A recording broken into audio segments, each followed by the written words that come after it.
দশমবিধ নাম অপরাধ। যে সমস্ত ভক্ত ভগবানের দিব্য নাম প্রচার করার জন্য সর্বতোভাবে উৎসর্গ করেছেন তা নিন্দা করা এক। দ্বিতীয় অপরাধ, শিব ব্রহ্মা আদি দেবতার নাম ভগবান নামের সমান অথবা তা থেকে স্বতন্ত্র বলে মনে করা হয়। কখনো নাস্তিকেরা যে মনে করে না দেবতারাই পরম শ্রী ভগবানের পরম পূর্ণ ভক্ত, কিন্তু যথার্থভাবে জানা সর্বশ্রেষ্ঠ দেবতারা ভগবান বিষ্ণু নাম অথবা সে থেকে স্বতন্ত্র হতে পারে না।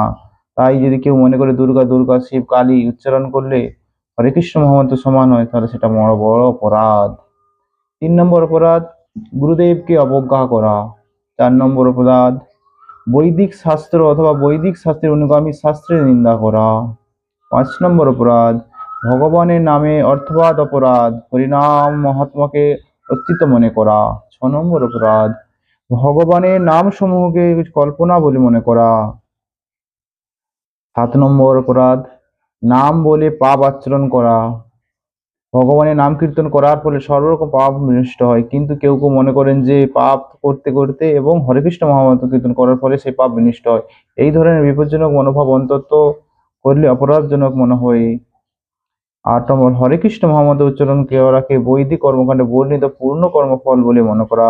9 নম্বর অপরাধ, শ্রদ্ধাহীন ব্যক্তিকে ভগবানের দিব্য নামের মহিমা সম্বন্ধে উপদেশ করা ও ভগবানের দিব্য নাম কীর্তনে অংশগ্রহণ করতে পারা, কিন্তু ভগবানের দিব্য নামের অপ্রাকৃতিক মহিমা সম্বন্ধে প্রথমে তাকে কিছু বলা উচিত নয়। যে সমস্ত মানুষ অত্যন্ত পাপী তারা ভগবানের নামে অপ্রকৃত মহিমা যথাযথ উপলব্ধি করতে পারে না, এবং তাই সে সম্বন্ধে তাদের কিছুই না বলাই ভালো।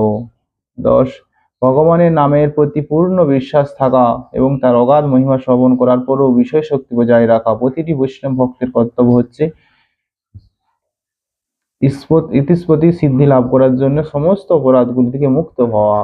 তো আমাদের আজকে দশম নাম অপরাধের এই 10টি অপরাধ আপনারা পড়বেন, সবাই মুখস্থ করবেন। আমিও মুখস্থ করছি, আমারও মুখস্থ নেই 10টা অপরাধ ক্ষমা মার্জনা করবেন। আমি রোজ একবার করে অধ্যয়ন করার চেষ্টা করি, আপনারাও অধ্যয়ন করবেন নামহট্ট বই থেকে যারা নতুন ভক্তিতে এসেছেন। হরে কৃষ্ণ কৃষ্ণ কৃষ্ণ হরে হরে রাম নাম নাম হরে হরে।